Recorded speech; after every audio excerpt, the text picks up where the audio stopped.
The poem of the man God. The second year of the public life. Chapter 285. Arrival at Ramoth with the merchant from the other side of the Euphrates. 25th of September, 1945. After walking a long way across a fertile plain on the other side of the Jordan, and it is pleasant to walk in the serene, mild season, as it is now at the end of October, and after resting in a little village lying at the foot of the lower slopes of a rather bulky chain of mountains, some summits of which can really be called mountains, Jesus sets out once again, following a long caravan of many quadrupeds and well-armed men, to whom he had previously spoken while they were watering their animals at the fountains in the square. They're mostly tall, swarthy men, with typical Asian features. The head of the caravan is riding a very strong mule, and is armed to the teeth, and weapons are hanging from his saddle. And yet he had great respect for Jesus. The apostles ask Jesus, "Who is he?" "A rich merchant from the other side of the Euphrates. I asked him where he was going, and he replied politely, 'He will be passing through the towns where I intended to go,' which is providential in these mountains when we have the women with us." "Are you afraid of something?" "I am not afraid of being robbed, as we possess nothing, but it would be enough to frighten the women. A handful of robbers will never attack so strong a caravan, which will be most useful to us, because we shall also find out the best passes and shall be able to cross over the difficult ones." He asked me, "Are you the Messiah?" And when he heard that I was, he said, "I was in the courtyard of the heathens some days ago, and I heard you more than I could see you, because I am a small man. Well, I will protect you, and you will protect me. I have a very valuable load." "Is he a proselyte?" "I do not think so, but perhaps he is of our extraction." The caravan proceeds slowly, as if they did not want to exhaust the strength of the quadrupeds by going too far. It is therefore easy to follow them, and sometimes it is necessary to stop, as the drivers let the laden animals pass one by one, holding them by their halters in the most difficult spots. Although a true and proper mountainous area, it is fertile and well cultivated. Perhaps the high mountains to the north act as a protection against the cold northern winds, or the harmful eastern ones, and that helps cultivation. The caravan marches along a stream which flows into the Jordan and is rich in water, which comes down from I wonder which top. The view is beautiful, and becomes more and more beautiful as one climbs up, stretching westwards across the plain of the Jordan, and reaching beyond it the graceful hills and mountains of northern Judea, while to the east and north the view changes continuously, stretching far out and wide, or showing overlapping rounded hills and green or rocky mountain tops, which seem to obstruct the road like the sudden wall of a labyrinth. The sun is about to set behind the mountains of Judea, colouring sky and slopes with deep red, when the rich merchant, who had stopped to let the caravan pass, says to Jesus, "We must reach the village before night, but many of your people look tired. This is a long, hard leg. Let them mount the spare mules. They are quiet animals. In any case, they will be resting all night, and the weight of a woman is no burden to them." Jesus agrees, and the man orders the caravan to stop to let the women mount the mules. Jesus makes John of Endor get on horseback as well, and those on foot, including Jesus, hold the reins to make the women feel safer. Marciam wants to be a man, and although he's exhausted, he refuses to go on horseback with anyone, and he takes one of the reins of the Blessed Virgin's mule. who is thus between Jesus and the boy, and he walks bravely. The merchant has remained near Jesus, and he says to Mary, "See that village, Donna? That is Ramoth. We will stop there. I am well known at the hotel because I come this way twice a year, and I go along the coast also twice a year to purchase and sell. My life is a hard one, but I have 12 children, and they are all young. I got married late. The last one was 9 days old when I left him, and he will have cut his first teeth when I see him." "A lovely family," comments Mary, and she adds, "May heaven preserve it for you." "As a matter of fact, I cannot complain of its help, although I do not really deserve it." Jesus asks him, "Are you at least a proselyte?" "I should be. My ancestors were true Israelites. Then we became acclimatized there." A soul becomes acclimatized in one atmosphere only, in heavens. "You are right. But my great-grandfather married a woman who was not an Israelite. His children became less faithful. The sons of his children once again married a woman who were not from Israel, and their children were respectful only of their Jewish names, because we are of Jewish extraction. Now, I, a grandson of grandsons, I am nothing. Being in touch with everybody, I have taken after everybody, with the result that I belong to no one." "That is not a good reason, and I can prove it to you. If going along this road, which you know to be a good one, you should meet 5 or 6 people who said to you, 'No, don't go this way. Go back. Stop. Go eastwards. Turn westwards.' What would you do?" "I would say, I know that this is the right road and the shortest, and I am not going to leave it." Likewise, if you are negotiating some business, and you know the best way to do it, would you listen to those who either, through boasts or interested cunning, advised you to act differently? No, I would follow the method which my experience tells me is the best. Very well. Millennia of faith are behind you, a descendant of Israel. You are neither stupid nor uneducated. So why are you influenced by contacts with everybody in matters of faith, whereas you reject them when money or road safety is concerned? Do you not think it is dishonorable, also from a human point of view, to place God after money and the road? I do not postpone God, but I have lost sight of him. Because business, money, your life are your gods. But it is still God who allows you to have such things. Then why did you go to the temple? Out of curiosity. Coming out of a house where I had negotiated some goods, I saw a group of men pay their respects to you, and I remembered the words I had heard at Ashkelon from a woman who made carpets. I asked who you were, as I suspected you might be the one of whom the woman had spoken to me. And when I found out that it was you, I followed you.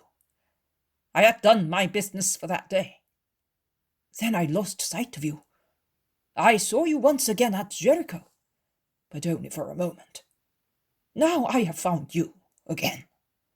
That's it. So, God has joined and interlaced our ways. I have no gifts to offer you to thank you for your kindness, but before leaving you, I hope to be able to give you a present, unless you leave me beforehand. No, I will not. Alexander Mizachi does not take back what he offers. Here we are.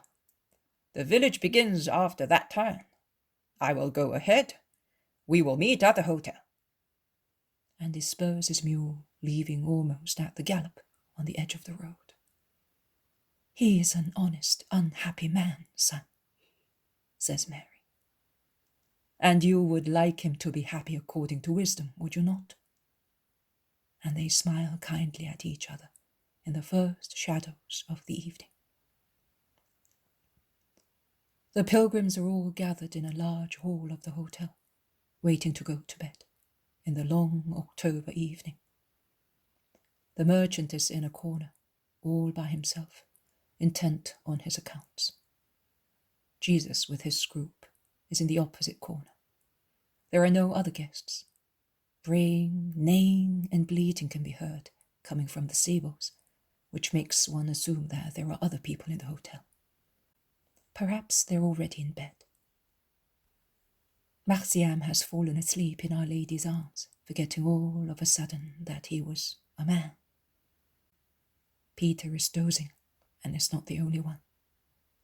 Also the whispering elderly women are half asleep and are silent.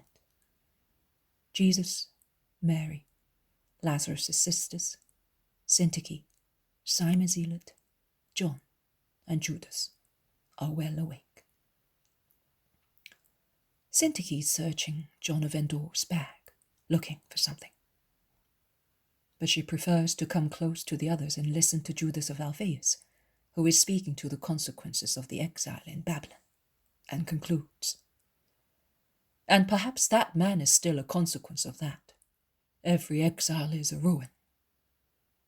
Syntyche nods unintentionally, but does not say anything, and Judas of Alphaeus concludes, "However, it is strange that one can so easily divest oneself of what has been a treasure for centuries to become entirely new, particularly in matters of religion, and a religion like ours." Jesus replies, "You must not be surprised if you see Samaria in the lap of Israel." There is silence. Syntyche's dark eyes are staring at Jesus' serene profile. She looks at him intensely, but does not speak.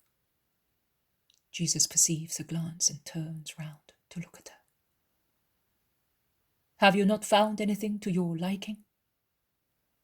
"No, my lord. I have got to the point that I am no longer able to reconcile the past with the present, former ideas with present ones. And I feel as if it were a defection, because my former ideas have helped me to have the present ones. Your apostle spoke the truth, but my ruin is a happy one." "What is your ruin?" "All my faith in heathen Olympus, my lord. But I am somewhat upset, because on reading your scriptures, John gave me them and I read them, because there is no possession without knowledge. I found out that also in your history, of the beginning, shall I say, there are events which do not differ much from ours. Now, I would like to know—" "I have already told you. Ask me, and I will answer your questions." "Is everything wrong in the religion of the gods?" "Yes, woman. There is but one God, who does not originate from anybody else, and is not subject to human passions and needs. One only, eternal, perfect God, the creator of everything." "I believe that, but I want to be able to reply to the questions which other heathens may ask me, not in a way which does not admit any discussion, but by discussing in order to be convinced. I, by myself and by virtue of beneficent paternal God, have given myself informal answers, but sufficient to give peace to my spirit. But I was willing to reach the truth. Others may be less anxious than I am in that respect, But everybody ought to be keen in such research. I do not want to be inactive with souls. I would like to give what I have received. But I must know in order to be able to give. Grant me knowledge, and I will serve you in the name of love. Today, on the way, while I was watching the mountains, and certain views reminded me of the chains of Hellas and of the history of my country, by association of ideas, the myths of Prometheus and Deucalion crossed my mind. You have something similar in the fulmination of Lucifer, in the infusion of life into clay, in the flood of Noah, light concomitances, yet they are a remembrance.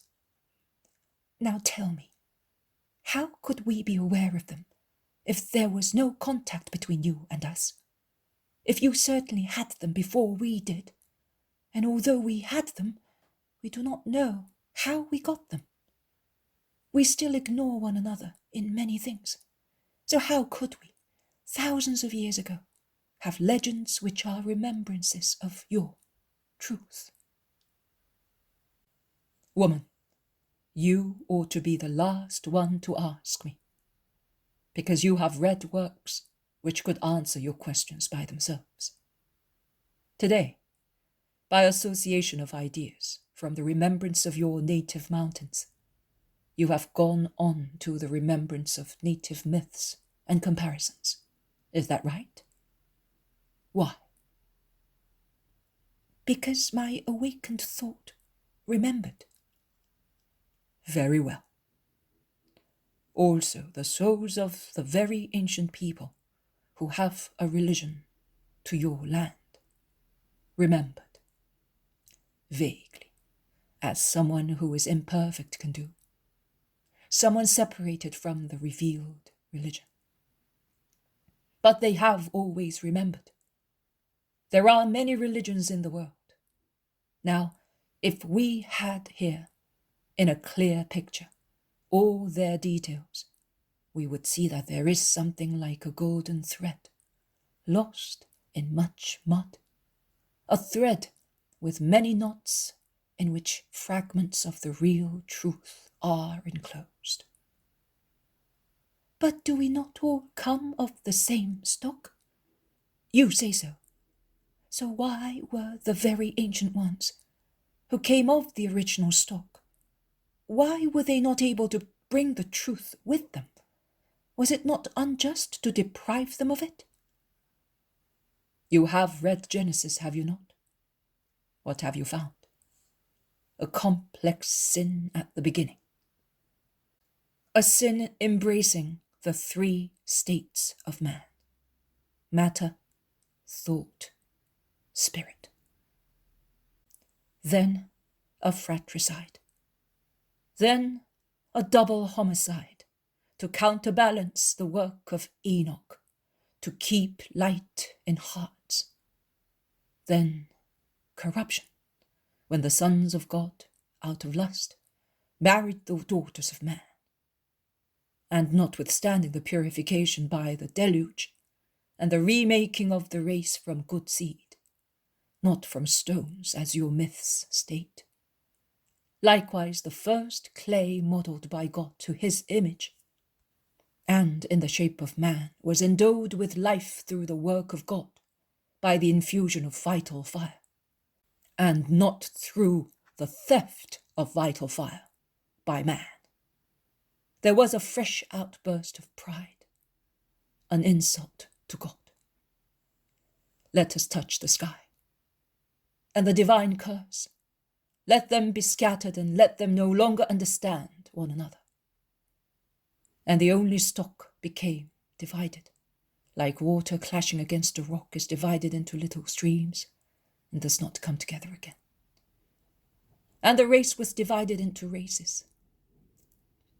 Mankind, driven away by its sin and by divine punishment, was scattered and never came together again, carrying with itself the confusion created by pride.